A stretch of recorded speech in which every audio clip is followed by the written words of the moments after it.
Qin Yichen duduk dengan tenang di dalam gua dan tidak segera bangun, seolah menikmati dirinya sendiri. Di dalam tubuh ada kekuatan menakutkan yang dapat menghancurkan gunung dan batu dengan tangan Anda. Namun, keheningan yang tiba-tiba di dalam gua membuat banyak binatang iblis yang telah lama tinggal di luar mengaum. Tetapi untuk sesaat, dengan suara menderu, binatang iblis yang penuh dengan ki yang mengerikan tiba-tiba keluar dari pintu masuk gua yang tersembunyi, dan nafas itu juga mencapai tingkat puncak. Namun, melihat binatang iblis ini bergegas masuk, mata Qin Yichen sama sekali tidak panik.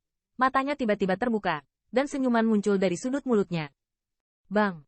Saat berikutnya, jari kakinya sedikit, dan tidak membawa jejak gelombang True Origin. Udara meledak. Siluetnya hampir seketika, atau dia menyapu jarak antara satu sama lain dan datang ke binatang iblis itu.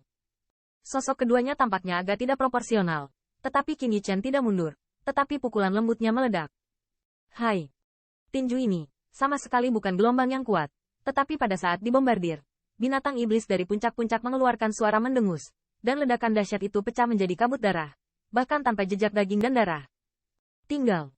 Hanya kekuatan tinju, adalah untuk mendemokratisasi binatang iblis dari puncak kelas 1. Kekuatan semacam ini bisa disebut horor. Jantung Qin Yichen meledak dengan pukulan ini. Dia tertawa terbahak-bahak dan memindahkan telapak inti binatang buasnya ke dalam kabut darah. Senang. Qin Yichen memutar tubuhnya sedikit, dan tiba-tiba terdengar suara gemerisik, dan gelombang kekuatan yang kuat beredar. Meskipun nafasnya belum naik sekarang, tetapi kekuatannya telah benar-benar stabil. Bahkan jika dia menghadapi Zhao Xueying lagi, dia dapat menikmati pertempuran yang hidup. Bahkan jika dia yakin, dia tidak akan menggunakan kekuatan sihir, dapat membunuh yang terakhir. Selanjutnya, Qin Yichen sedikit berjinjit dan terbang keluar dari gua. Saat ini, dia baru saja menemukan bahwa di sekitar gua, ada beberapa binatang iblis terbang yang melotot seperti harimau yang mengawasi mangsanya. Di dinding gunung, ada sepasang pupil binatang yang penuh dengan nafas yang keras. Bang! Melihat binatang iblis dengan setidaknya 10 kepala, Qin Yichen tidak bisa menahan cemberut. Dan kemudian, dia menyelinap, dan nafas yang kuat keluar dari seluruh tubuhnya. Hai! Mengaum! Mengaum! Nafas yang kuat membengkak. Tiba-tiba, binatang iblis yang awalnya menatap mata merah membuat raungan, dan melarikan diri dengan cepat. Meskipun napasnya tidak lebih dari puncak tertinggi, persepsi alami binatang iblis ini memberitahu mereka bahwa orang yang tampaknya tidak besar ini adalah orang yang sangat berbahaya. Melihat binatang iblis yang melarikan diri dari 4 tempat, Qin Yichen terkekeh dan berkumpul. Tetapi alisnya tiba-tiba berkerut, tatapannya menatap langit yang jauh. Siu. Di ujung pandangannya, terdengar suara angin kencang, dan kemudian jalur siluet muncul di langit dengan angin kencang, dan mereka sepertinya terbang ke arah Qin Yichen. Kamu anak yang membunuh Zhao Xueying, kan? Tersembunyi cukup rapat. Kami menemukan 10.000 atau 3 hari di area 4 mil ini sebelum kami menemukanmu. Dan saat Qin Yichen hendak pergi, suara teriakan dingin tiba-tiba terdengar di atas langit. Mendengar suara ini, wajah Qin Yichen juga perlahan muram. Saya sengaja menyembunyikan napas dan melarikan diri.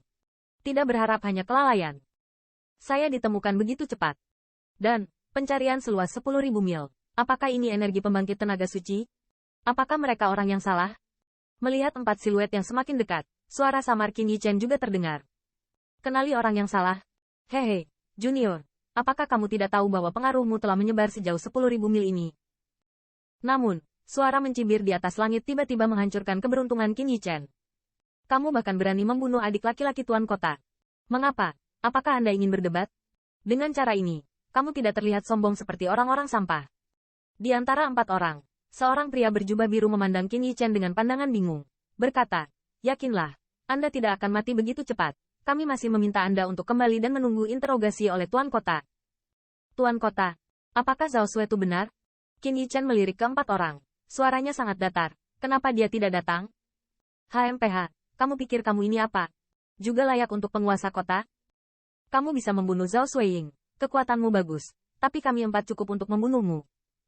Tuan Kota berkata bahwa jika kamu bersikeras untuk menolak, kami dapat mengiringkan kepalamu. Pada saat ini, di gunung ini, beberapa tempat tersembunyi juga muncul jalur bentuk tubuh. Beberapa di antaranya berkumpul, dan masuk ke sini untuk mencoba keberuntungan, dan beberapa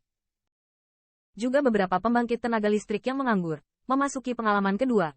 Merasakan 4 nafas menakjubkan yang tiba-tiba muncul di langit tiba-tiba menarik perhatian mereka. Ketika mereka mendengar dialog di antara mereka, siluet orang-orang dalam kegelapan menciutkan leher mereka. Di antara 10.000 mil ini, satu-satunya yang bisa disebut Tuan Kota adalah Zhao Xuetu. Melihat posturnya, 4 pembangkit tenaga listrik ini ternyata adalah pembangkit tenaga listrik yang mulia Zhao Xuetu. Namun, pembangkit tenaga listrik dalam kegelapan tidak pergi dalam hal ini. Tetapi tubuh tersembunyi dengan minat, mengamati secara rahasia. Mereka juga penasaran. Siapa itu? Berpikiran terbuka, berani memprovokasi Zhao Xuetu. Hanya beberapa dari kalian? Qin Yichan mencibir, tidak setengah luka di wajahnya, dan bahkan tatapan jijik di matanya. Masih sulit untuk mati. Para junior dari langit dan bumi yang sangat besar. Jangan berpikir bahwa kamu bisa mengalahkan Zhao Xueying menjadi tak tertandingi di seluruh dunia. Dengan kerjasama dari 4 orang kami, Anda akan tahu betapa lemahnya Anda. Kata-kata menghina Qin Yichan jelas juga membuat marah 4 pembangkit tenaga listrik di langit. Segera, mereka berempat dengan cemberut membentuk formasi aneh dan terbang keluar. Meskipun Qin Yichan tampak menghina di antara populasi mereka juga sangat waspada dalam tindakan mereka. Pembentukan formasi satu sama lain, dengan tingkat serangan dan pertahanan tertentu, jelas sangat diam-diam. Bagaimanapun, bahkan Zhao Xueying mati di tangan orang ini, dan tidak mungkin mereka tidak berani. Namun, meski kekuatan mereka sedikit lebih kecil dari Zhao Xueying, mereka juga percaya diri. Jika 4 orang bergabung, mereka bisa mengalahkan Zhao Xueying tanpa 100 gerakan. Zhao Xueying. Apakah itu tangan berdarah Zhao Xueying? Dia, siapa itu? Bahkan Zhao Xueying dikalahkan. Dan ketika mereka mendengar suara mereka berempat, jalur bisikan terdengar di kegelapan gunung ini.